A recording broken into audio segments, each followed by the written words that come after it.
नमस्ते बच्चों, मैं दीपक सेन इंजीनियर वर्क प्लेटफॉर्म पर आपका हार्दिक स्वागत करता हूं। और लास्ट क्लास में अपन ने ओम्स लॉ देखा था और उनकी लिमिटेशंस देखी थी। उसके जस्ट बाद का टॉपिक से आपका टाइप ऑफ रेजिस्टेंस। कौन सा टॉपिक है बच्चों? टाइप ऑफ रेजिस्टेंस, रेजिस्टेंस के प्रकार। अब आप कहेंगे सर रेजिस्टेंस के प्रकार किस आधार पर? एक्चुअल में अपन जो रेजिस्टेंस को क्लासिफाई करते हैं तो रेजिस्टेंस को क्लासिफाई अपन उनके वैल्यू के अकॉर्डिंग करते हैं। वैल्यू मतलब उनके मान के अकॉर्डिंग अपन उनको क्लासिफाई करते हैं। अब मान के अकॉर्डिंग कैसे कि किस रेंज तक कौन सा रेजिस्टेंस होगा।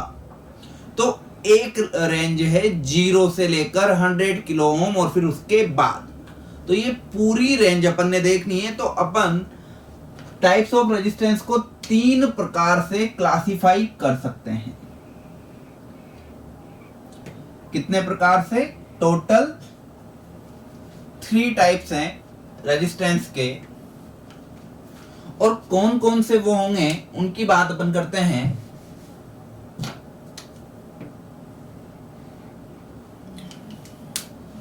देखिए बच्चों, फर्स्ट है लो रेजिस्टेंस। कौन सा है? Low resistance. नेक्स्ट है मीडियम रेजिस्टेंस। कौन सा रेजिस्टेंस? Medium resistance. और थर्ड है आपका हाई रेजिस्टेंस। कौन सा रेजिस्टेंस? High resistance. जो आपका लो रेजिस्टेंस है इसको हम लोग बोलते हैं निम्न प्रतिरोध। निम्न प्रतिरोध। जो मीडियम रेजिस्टेंस है इसको बोला जाता है बच्चों मध्यम प्रतिरोध। कौन सा? मध्यम प्रतिरोध। और जो हाई रेजिस्टेंस है इसको बोला जाता है मेरे बच्चों उच्च प्रतिरोध। हाई रेजिस्टेंस को उच्च प्रतिरोध। नेक्स्ट सेशन अपन लेते हैं इसमें इनकी रेंज कि इनकी रेंज क्या होगी। तो इनकी रेंज होगी 0 से 1 ओम। 0 से 1 ओम। मीडियम रेजिस्टेंस की रेंज होगी 1 ओम से 100 किलो ओम तक, 100 किलो ओम तक। और हाई रेजिस्टेंस की रेंज होगी मेरे बच्चों 100 किलो ओम से ज्यादा, मोर देन 100 किलो ओम। ये क्या होगा? High resistance. अब वापस वही बात मैं दोहरा रहा हूं जो लास्ट क्लासेज में अगर आपने मेरे वीडियो देखे तो उसमें देखा होगा कि जब भी रेजिस्टेंस सीरीज में जुड़े, किसमें जुड़े मेरे बच्चों? सीरीज में जुड़े। तो सीरीज में जब भी रेजिस्टेंस जुड़ेगा तो वो होगा लो रेजिस्टेंस। कौन सा रेजिस्टेंस? Low resistance. जैसे अपन ने देखा था वोल्टेज सोर्स के किसमें? सीरीज में। वोल्टेज सोर्स के सीरीज में, अमीटर के सीरीज में, सभी सीरीज फील्ड वाइंडिंग हो गई।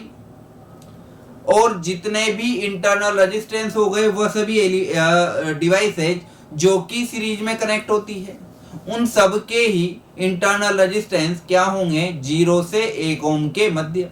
जो आपकी आर्मेचर वाइंडिंग है उसका रेजिस्टेंस जो होगा वो भी क्या होगा मेरे बच्चों? वो भी क्या होगा? एक लो रेजिस्टेंस। क्योंकि आपने एक ही चीज याद रखनी है कि जब जब भी रेजिस्टेंस सीरीज में जुड़े वो हमेशा कौन सा होगा? Low resistance. यदि पैरेलल में जुड़ता है तो वो रेजिस्टेंस क्या होगा? मीडियम या हाई रेजिस्टेंस। क्या होगा? मीडियम या हाई रेजिस्टेंस। तो लो रेजिस्टेंस में अपन कौन कौन सी वैल्यू ले लेते हैं? देखिए एग्जाम्पल अगर अपन देखें, फर्स्टली अमीटर का इंटरनल रेजिस्टेंस। अमीटर का इंटरनल रेजिस्टेंस।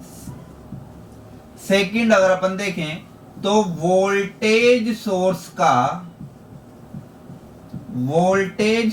का इंटरनल रेजिस्टेंस। जो भी सीरीज में जुड़ रहे हैं वो सब। Series field winding. Series field winding. अगला आर्मेचर वाइंडिंग। अगली चीज मेरे बच्चों जब भी आप एक डायोड को लेते हैं तो ये डायोड जब फॉरवर्ड बायस में होता है तो इससे करंट फ्लो हो रही है, तो इसका जो इंटरनल रेजिस्टेंस है वो भी कैसे कनेक्ट होता है, सीरीज में, और सीरीज में जुड़ा तो फॉरवर्ड बायस में करंट फ्लो हो रही है, तो ये डायोड किसकी भांति व्यवहार करता है, शॉर्ट सर्किट की भांति, तो करंट फ्लो हो रही है। अब अगर सीरीज में रेजिस्टेंस ज्यादा होगा तो ड्रॉप क्या हो जाएगा, ज्यादा, इसीलिए सीरीज में रेजिस्टेंस क्या होता है, डायोड क्या होता है, कम, तो आपका फॉरवर्ड बायस अवस्था में किसका प्रतिरोध, डायोड का प्रतिरोध। नेक्स्ट अगर अपन लें तो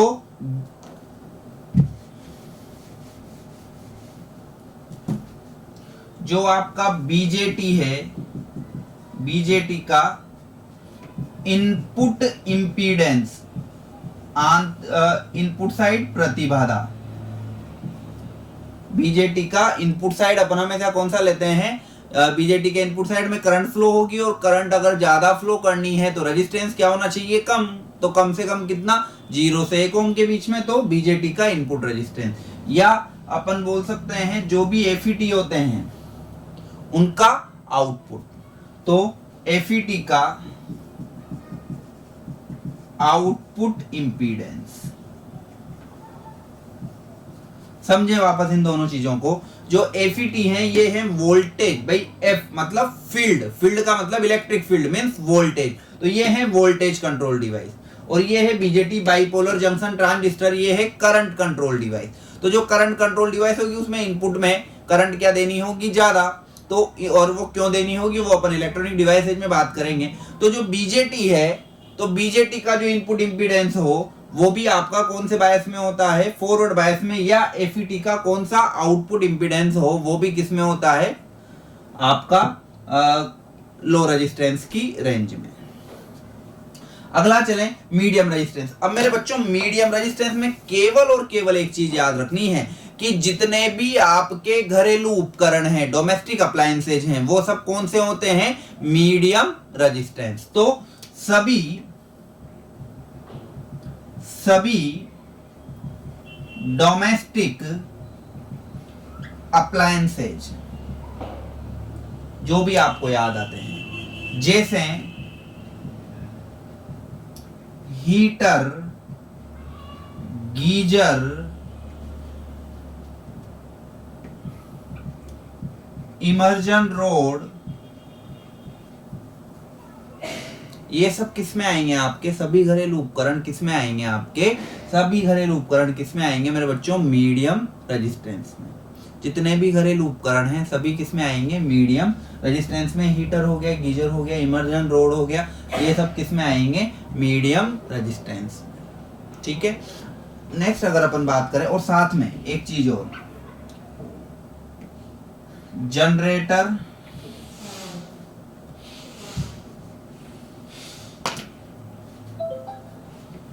डीसी मशीन, अगर मैं लिख दूं तो ज्यादा बेटर है। डीसी मशीन में डीसी जनरेटर और मोटर दोनों आ गया। तो डीसी मशीन की कौन सी वाइंडिंग मेरे बच्चों, शंट फील्ड वाइंडिंग, यह भी किस में आ जाएगी, आपके मीडियम रेजिस्टेंस में, चाहे वो आप जनरेटर ले लें, चाहे वो आप डीसी मोटर ले लें। ठीक है मेरे बच्चों। आगे अगर अपन बात करें हाई रेजिस्टेंस, तो ये बड़ा पूछा जाता है।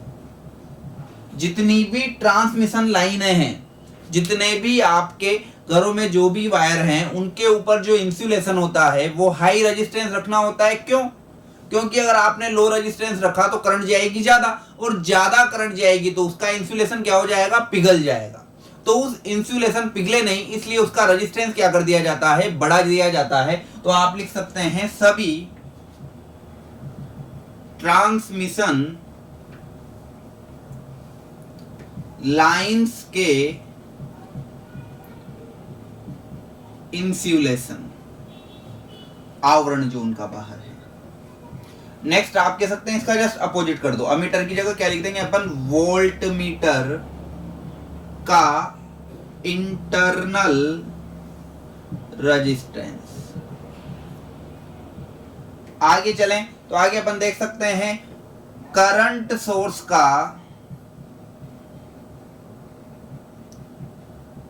Internal resistance. और अगर इसके आगे की बात करें तो नेक्स्ट होगा रिवर्स बायस में डायोड का प्रतिरोध। क्योंकि रिवर्स बायस में कौन सा सर्किट होगा मेरे बच्चों? Open circuit. और मैंने आपको बोला है जब भी ओपन सर्किट होगा तो रेजिस्टेंस क्या होगा? इन्फिनिटी। और इन्फिनिटी मतलब 100 किलो ओम से ज्यादा ही है। तो ज्यादा से ज्यादा कितना? इन्फिनिटी। तो वो किस में आ गया? हाई रेजिस्टेंस में। दूसरा अपन बोल सकते हैं एफईटी का, डायोड का, रिवर्स बायस में डायोड का प्रतिरोध, बीजेटी का आउटपुट इंपीडेंस, या एफईटी का input impedance. Input impedance, BJT का आउटपुट इंपीडेंस या एफईटी का, बीजेटी का आउटपुट या एफईटी का इनपुट इंपीडेंस, ये सभी आपके किसके प्रकार है? हाई रेजिस्टेंस के प्रकार है, जिनको आपने याद रखना है। और याद रखने की कुछ नहीं, सिंपल सी दो बातें वापस बोलूंगा मैं कि जब भी रेजिस्टेंस सीरीज में जुड़े, जब भी आपको मतलब सीरीज फील्ड वाइंडिंग सोचना ही नहीं है, सीरीज में जुड़ गया तो लो, अगर शंट में जुड़ गया तो शंट फील्ड वाइंडिंग मीडियम में। और अगर वायर वगैरह के बारे में पूछा जाए कि इनका इंसुलेशन क्या होता है, तो वो होता है मेरे बच्चों हाई रेजिस्टेंस। किसी भी ट्रांसमिशन लाइन के ऊपर जो इंसुलेशन होता है, इंसुलेशन हमेशा क्या होगा? High resistance. तीसरी अगर अपन बात करें तो जितने भी उपकरण हैं जो रिवर्स बायस में अगर कोई इलेक्ट्रॉनिक डिवाइस है वो भी क्या होगी? High resistance. और अगर फॉरवर्ड बायस में कोई इलेक्ट्रॉनिक डिवाइस है तो वो कौन सी होगी? Low resistance. सभी घरेलू उपकरण किसमें होंगे मेरे बच्चों? मीडियम रेजिस्टेंस में। सभी घरेलू उपकरण किसमें होंगे? मीडियम रेजिस्टेंस में।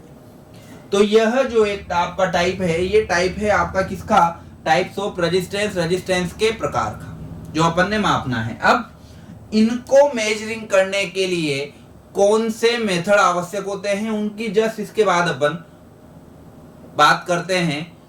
एक बार आप इसका स्क्रीनशॉट ले लीजिए। ठीक है बेटा, तो स्क्रीनशॉट ले लीजिए। आगे अपन देखते हैं कि कौन से मेथड के द्वारा अपन इनकी बात कर सकते हैं। तो इनके मेजरिंग मेथड क्या है मेरे बच्चों? तो सबसे पहले तो अमीटर वोल्ट मीटर मेथड कैसे यूज करते हैं वो भी अपन बात करेंगे। और इन मेथड को अपन बहुत क्लासिफाई तरीके से मेजरिंग इंस्ट्रूमेंट में ईएमआई सब्जेक्ट में अपन देखेंगे। नेक्स्ट है मेरे बच्चों पोटेंशियोमीटर मेथड। Potentiometer method. और थर्ड है आपका केल्विन ब्रिज, डबल ब्रिज, कुछ भी आप बोल सकते हैं। अब मैंने इसको स्टार क्यों मार्क किया? तो जिन पे भी मैं स्टार मार्क करूंगा उसका मीन्स है कि यदि आ जाए कि लो रेजिस्टेंस को मापने की सबसे अच्छी विधि है, तो सबसे अच्छी कौन सी है मेरे बच्चों? Kelvin bridge. केल्विन ब्रिज या केल्विन डबल ब्रिज अगर अपन बात करें, ठीक है। तो केल्विन ब्रिज जो मेथड है आपका, वो लो रेजिस्टेंस को मापने की सबसे अच्छी विधि है। Ammeter volt meter method, volt meter का रीडिंग लो, अमीटर का रीडिंग लो, वोल्ट मीटर का रीडिंग V, अमीटर का रीडिंग I, तो V upon I is equal to R। तो किसका माना जाएगा? रेजिस्टेंस का। अब कि अमीटर वोल्ट मीटर को क्या मैं वोल्ट मीटर मीटर लिख सकता हूं? नहीं, ये विशेष ध्यान रखना है। कैसे? अभी बात करते हैं। तो यहां पर medium measuring method medium resistance के वापस वही लिख रहा हूं, पर वोल्ट मीटर अमीटर लिखूंगा। Volt meter ammeter method. अब कि सर क्या डिफरेंस है मेरे बच्चों? डिफरेंस ये है, अभी डिफरेंस आपको मैं नहीं बता सकता क्योंकि वो आपको ईएमआई में अपन बात करेंगे। डिफरेंस ये है कि अमीटर और वोल्ट मीटर की अगर अपन बात करें तो आपको बस अभी याद ये रखना है कि सीरीज, लो रेजिस्टेंस किसमें? सीरीज। और सीरीज में किसका सेम होता है? सीरीज में किसका सेम होता है? करंट सेम होता है। करंट किसके द्वारा मापी जाती है? अमीटर।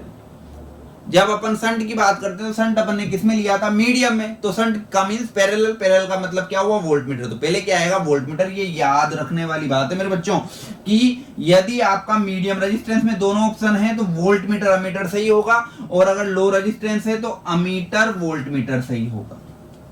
नेक्स्ट जो है सेकंड है आपका, तो सेकंड है आपका सब्स्टिट्यूशन मेथड, जिसको हिंदी में अपन बोलते हैं, ये तो पोटेंशियोमीटर मतलब विभवमापी विधि। सब्स्टिट्यूशन मेथड अपन बोलते हैं प्रतिस्थापन विधि। कौन सी है, प्रतिस्थापन विधि। अगर लिखना चाहें तो लिख सकते हैं प्रतिस्थापन विधि।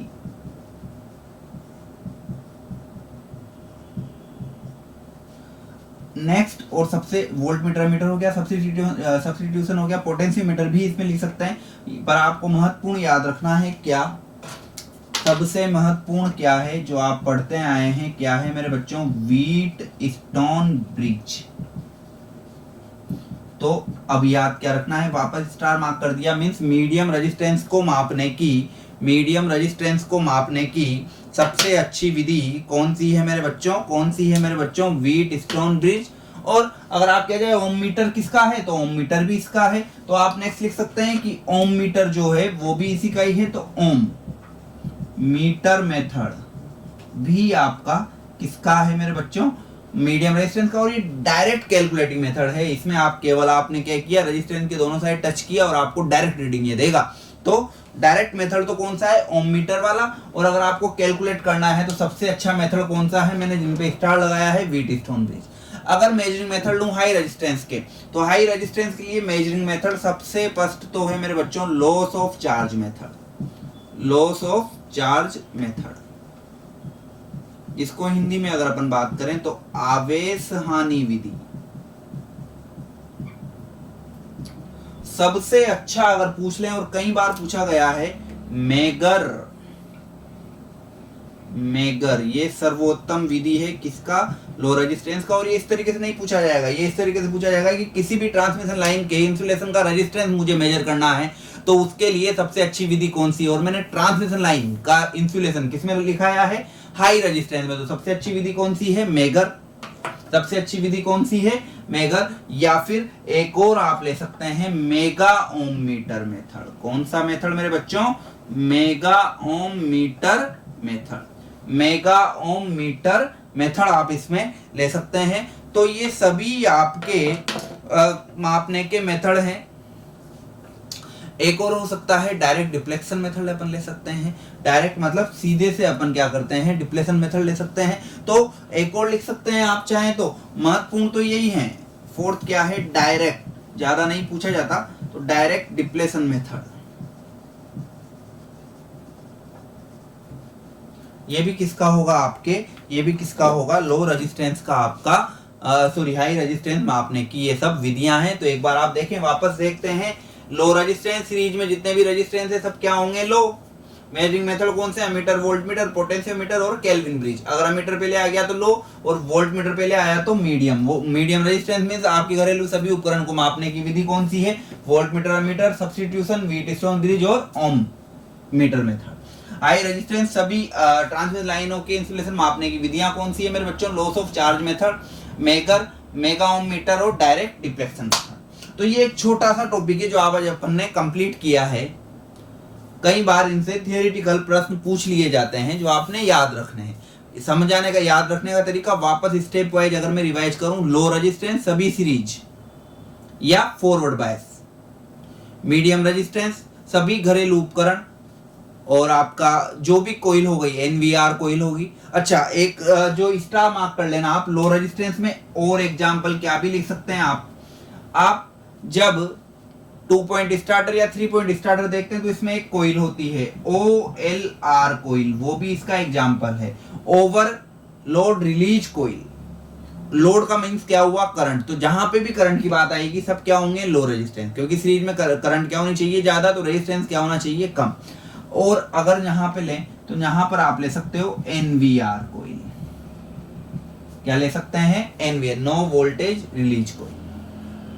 तो ये दो एग्जांपल और आप देख सकते हैं। तो और भी कई एग्जांपल हो सकते हैं मेरे बच्चों, बस आपने ये देखना है कि यह सीरीज में कनेक्टेड है या पैरेलल में, इनका रेजिस्टेंस सीरीज में कनेक्ट है या पैरेलल में। याद रखने वाली बात वापस दोहरा रहा हूं, सीरीज में हो लो, अगर पैरेलल में हो तो मीडियम या हाई।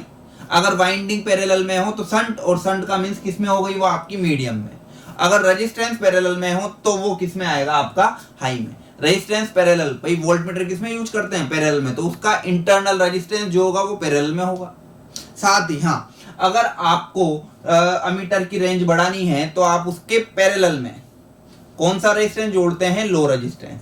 तो आप पैरेलल में, वापस बोल रहा हूं, गलत नहीं बोला है, पैरेलल में लो रेजिस्टेंस रेंज बढ़ाने की। क्यों पैरेलल में, क्योंकि आपको करंट को मीटर से क्या करना है, बाईपास। अगर आपने हाई रेजिस्टेंस ही पैरेलल में लगा दिया तो क्या कभी करंट उस रेजिस्टेंस से जा पाएगी, नहीं। वो तो किससे, इस तरीके से। ये तो है आपका एक अमीटर बना लिया मैंने PMMC type, permanent magnet coil type, और रेजिस्टेंस लगा दिया पैरेलल में। अगर ये रेजिस्टेंस में सीरीज में लगाता तो फिर मीन्स ही क्या होता, अपन को करंट को रेंज को बढ़ाना है, तो रेंज को बढ़ाना है तो करंट को क्या करना पड़ेगा, बाईपास।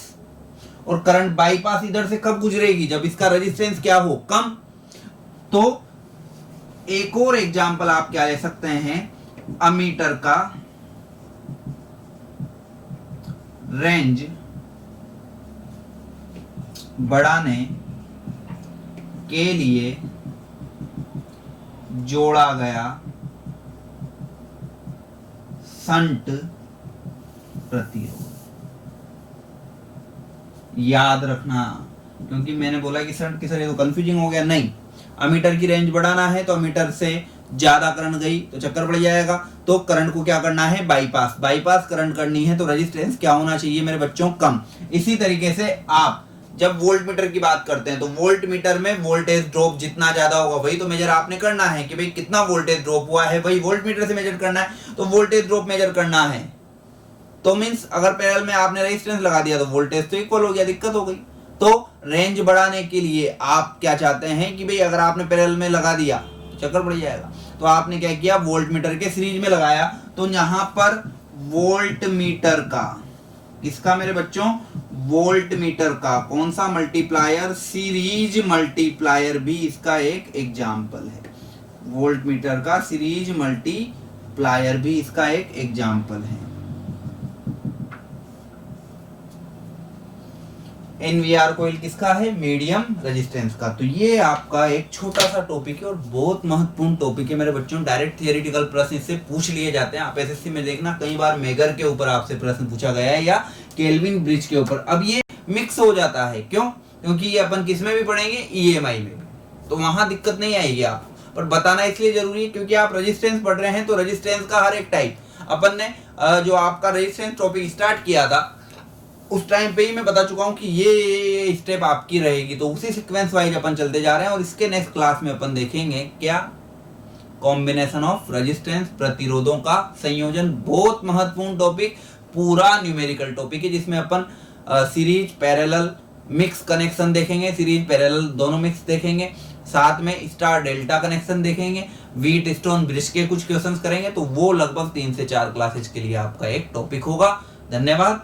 अगर आपको ये समझ में आया है तो कमेंट कीजिए, लाइक कीजिए, सब्सक्राइब कीजिए और निरंतर जुड़े रहिए, क्योंकि एसएससी जेईई के एग्जाम बहुत जल्दी हैं। और नहीं भी अगर एग्जाम होते हैं तो भी आपको तो निरंतर अपने आगे आने वाले एग्जाम्स के लिए निरंतर मुझसे जुड़े रहना है। और कोई भी डाउट हो तो कमेंट बॉक्स में डालिए, मैं जरूर आपका रिप्लाई करूंगा, या मेरी टीम आप उसके रेस्पेक्ट में आपसे बात करेगी। धन्यवाद। जय हिंद, जय भारत।